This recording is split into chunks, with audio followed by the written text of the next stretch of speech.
Happy new year అక్క. Happy happy new year. Happy new year. Happy new year. Happy new year. Happy new year. Happy new year. Happy new year. ఏంట్రా happy new year? సంతోషాలు మొఖం కలకలలాడిపోతుంది. మీ సంతోషానికి కారణం ఏంటో తెలుసుకోవచ్చా? ఝాన్సీ చెప్పు, ఏంటి అంత సంతోషంగా ఉన్నావు? ఏం చెప్తాను, చుట్టూ డ్రెస్ చూడు ఎంత బాగుందో. కొత్తగా కొన్నాను, పైగా మార్కెట్లో ఒకటే పీస్ ఉంది. ఇంకా పైగా 5,000 చేసాయి కావును. బ్యాగ్ అంటాడని నాకు చెప్పగే. ఇంకేం కావాలి, కొత్త బట్టలు వేసుకున్నాను. ఇంకేం ఉంటుంది హ్యాపీనెస్? ఈ నెలలో కొత్త బట్టలు వేసుకుంటేనే కదా హ్యాపీ న్యూ ఇయర్. నీ సంతోషం నీ పట్లే మరే మరి నీ సంగతి నాకు అంత హ్యాపీగా ఉన్నా? మేము ఈ పక్కన గొడవలన్నీ అయిపోతున్నాయి అనేసి కొత్త ఇల్లు కొనుక్కున్నాను చెప్పేది మా టోపీ వాళ్ళు ఇద్దరు కొనుక్కున్నాం. చాలా పెద్ద ఇల్లు, 30 ఫ్లోర్, 30 అంతస్తులు. అందరూ ఇంత కనబడుతున్నారు. భలే ఉందో తెలుసా? అయ్య బాబోయ్, పక్క ఇల్లే, పైగా 30 అంతస్తులే. చాలా చాలా పైన ఉన్నారన్నమాట. చాలా సంతోషంగా ఉంది కొత్త ఇల్లు. అబ్బా సరిపోయిందాక బాగుంది. అయితే ఏంటో జగదీష్, నీ సంతోషానికి కారణం ఏంటి మరి? కొత్త సంవత్సరం కదక్క, మా నాన్న కోసం బుల్లెట్ కొన్నాడు. ఇప్పుడు బుల్లెట్ వేసుకుంటానే వేస్తాను నేను. అయినా చూసి నువ్వేంటి ఎంత సంతోషంగా ఉన్నావు? నీ ఆనందానికి కారణం ఏంటి? నా సంతోషానికి కారణం చూడరా, నా హెయిర్ స్టైల్ చూడరా, అన్ని చూడరా, కొత్త దునియాలు, కొత్త లుక్. అసలు మామూలుగా ఉంటుంది అంటే కొత్తగా ఉంటారు కదా, అందుకే కొత్త హెయిర్ స్టైల్ చూసారా? ఏంట్రా కొత్త హెయిర్ స్టైలా? మరి పక్కన పక్కన ఏమైందిరా? పోయిందా గుండా? కూడా గుడ్డే ఇటు ఇటు గుండు మధ్యలో కూడా పోతే బాగుంటదిరా. అక్క అలాగంట పెట్టక్క, కొత్త హెయిర్ స్టైల్ ఇప్పుడు న్యూ ట్రెండింగ్ ఇది. అంటే నువ్వు హ్యాపీ నీ హెయిర్ స్టైల్ వల్ల? మొత్తం హ్యాపీనెస్ అంతా నా హెయిర్ తోనే. న్యూ ఇయర్ న్యూ లుక్ బాగుందిరా. సరేక్క, నాదైతే నీకేటా, నీ సంగతి ఏంటి? నువ్వు చాలా హ్యాపీనెస్ ఉన్నావు.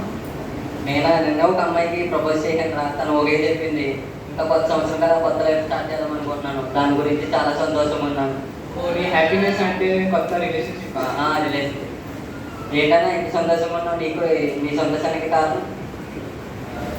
నా సంతోషం కారణం నేను గడిచిన సంవత్సరం నుంచి నన్ను దేవుడు కాపాడి నన్ను నూతన సంవత్సరం తీసుకొచ్చినందుకు నేను చాలా సంతోషంగా ఉన్నాను. ఇందులో ఏముంది, మాకు న్యూ ఇయరే కదా, మాకు కొత్త సంవత్సరమే కదా, ఇందులో ఏముందే కదా. నేను ఎప్పుడూ ఇలాగే అంటూ ఉంటాడు. సరే కలుద్దాం. బాయ్.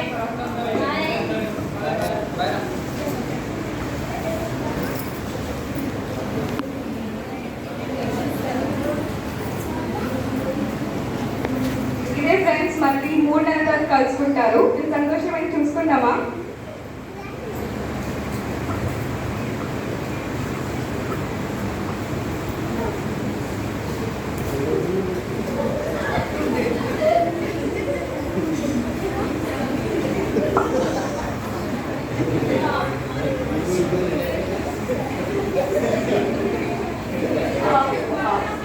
మొన్న అందరూ సంతోషంగా ఉన్నారు. ఇప్పుడేమైంది మీ అందరికీ?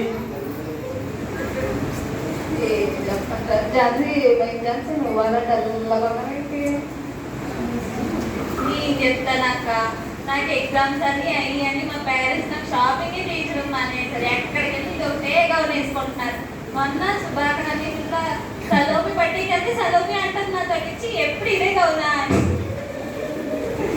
ఏం చెప్తావు అక్క నా బాధలు? ఈ గౌన్ చూస్తుంటేనే చిప్పేయాలనిపిస్తుంది.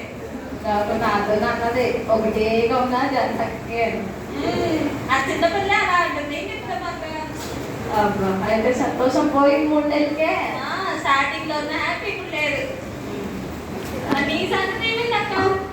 అబ్బా 30th ఫ్లోర్ అంటే ఏదో అనుకున్నాను జంతి. ఇక్కడే బాగుండేది కొట్లు. పైనుంచి కిందకి వచ్చేటప్పటికి పైన అంతా మాడిపోతుంది. ఏం చెప్తాం, అప్పుడైతే కొట్టికి 2 నిమిషాలు వచ్చేసారు. ఇప్పుడు 30 ఫ్లోర్లు దిగి రావాల్సి వస్తుంది. దానికి తగ్గట్టు ఈ పక్కకి వెళ్తావు నన్నే అక్కడి ఎక్కి దిగి నడుము లాగేస్తుంది అనుకో. నన్ను పడదానంటావా? అబ్బా నడుపు పట్టేసింది. బాబు 30 అంతస్తులు వద్దు తండ్రి. నేను ముందు కొత్తలో ఉన్న సంతోషం ఇప్పుడు లేదు. కొత్త ఇల్లు అన్న సంతోషమే లేదు. అదేదో ఎక్కడే ఉంటుంటే సరిపోతుంది. ఈడేంటి బయట జగదీష్ ఏం చెప్పమంటే అక్క, మా నాన్న బుల్లెట్ కొని ఇచ్చాడని సంతోషంలో స్పీడ్కి వెళ్ళి చెట్టు గుర్తేసాను. బండి తాళం తీసుకుని సైకిల్ తాళం ఇచ్చాడు. తొక్కి తొక్కి కాల్ వెళ్ళిపోయింది అక్క. బయట సంతోషం కూడా 3 నెలల్లోనే చూస్తా. ఏం చెప్పమంటే అక్క, మరి అయినా జోషి గారు వేస్ట్ టైం మార్చినట్టు ఉన్నాడు మళ్ళీ. ఏం చెప్పమంటారా, ఇది మొన్న అక్కలు అన్నారు కదా, ఇక్కడ కూడా పోవాలని మొత్తం పోయిందిరా. అసలు పోయిందా? అంతా ఆగింది. పక్కన వెనకాల లేకుండా ఎక్కడ ఉంచుకున్నారు, అది పోయింది. ఇప్పుడు బాగుంటుంది. ఇప్పుడు వాష్రూమ్ లో జుట్టు అంతా నా జుట్లే అక్క, మొత్తం హెయిర్ ఫాల్ అయిపోతుంది, అంత జుట్టు మొత్తం పోయింది. ఇది కొత్త ట్రెండ్. ఇంకేంటి అక్క, అసలు బిజీగా పోతున్నాను అక్క, జనాల్లో పోతుంది. సంతోషం పోయింది. పోయింది అక్క మొత్తం నిజంగా. సర్లే కానీ లేదు, నీకేమైంది రా, ఎలా ఉన్నా? ఏం చెప్పమంటారా బాబు, కొత్త సంవత్సరం కొత్తగా ఉంటారు అనుకున్నాను. అది రెండు నెలలకే వదిలేసిపోయింది. నాకు బ్రేకప్ అంటాడు, ఎవడో దొరికాడంట పాపం. దాన్ని ఆ దగ్గరికి వెళ్ళిపోయింది, నాకు చేతి మీద పెట్టేసి వెళ్ళిపోయింది. ఇంకా నాకు చివరిదాకా ఇదే నాకు అది. దీంతో ఇంకా గడుపుదాం అనుకుంటున్నాను.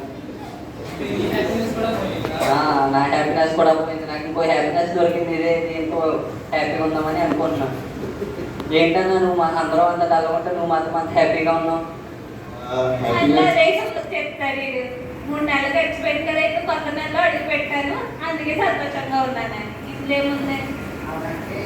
ఏడు తిరిగినా అదే వస్తుందిరా. అలా కాదు, హ్యాపీనెస్ అంటే ఏంటి? మన భూలోకంలో ఉన్న ఆనందం కాదు, మన హృదయంలో ఉన్న ఆనందాన్ని మనం తెలుసుకోవాలి. అంటే మీరెట్లా ఒక క్వశ్చన్ చెప్తాను రండి. మీరు ఒకవేళ విషిస్తే మీరు ఏం తీసుకుంటారు? అంటే మీకు సంతోషం కావాలా, బట్టలు కావాలా, మేకప్ కావాలా, లేదా ప్రాణం కావాలా? ప్రాణమే అంటే ప్రాణం ఉంటేనే కదా ఇవన్నీ తీసుకుంటాం కదా, ప్రాణం ఉంటేనే కదా. అదే మనం ప్రాణం ఉంటేనే కదా. ఆ ప్రాణం ఎవరు ఇస్తారు? మన దేవునితో ఉంటేనే కదా మన ప్రాణం ఉండేది. ఆ హృదయాన్ని ప్రేమించేలాగా మన దేవుని ప్రేమించాలి. అవును,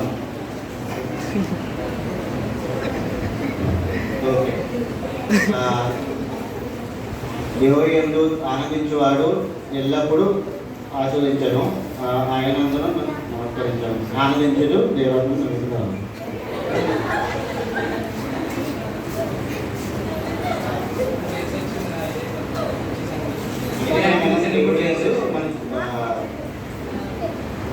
అంటే నువ్వు చెప్పేది ఏంటి?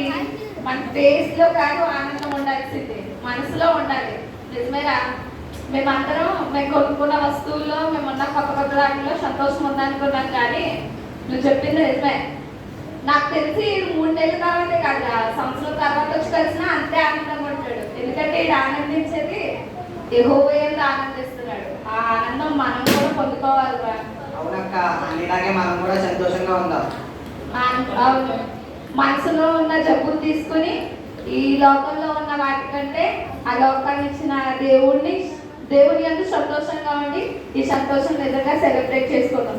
ఇప్పుడు మనకి నిజమైన happiness. Happy new year. Happy so skit ఇదేనండి. మనం కొన్ని మన కోసం నిర్ణయింపబడిన వస్తువుల మీద మనం ఎక్కువ ఆనందిస్తూ ఉంటాం. కొత్త బట్టలు వేసుకున్నప్పుడు ఒక ఆనందం, కొత్త ఇల్లు ఉన్నప్పుడు ఒక ఆనందం. అలా కాకుండా యెహోవా ఇచ్చే ఆనందం అయితే ఎప్పుడు నిరంతరం ఉంటుంది. ఇదే మీకు చూపించాలని మేము స్కిట్ చేసాం. దేవుని యందు సంతోషంగా ఉండేవాడు ఎప్పుడు సంతోషంగానే ఉంటాడు. ఆ సంతోషాన్ని మనం అందరం పొందుకోవాలని నూతన సంవత్సర శుభాకాంక్షలు చెప్తూ అందరికీ హ్యాపీ న్యూ ఇయర్.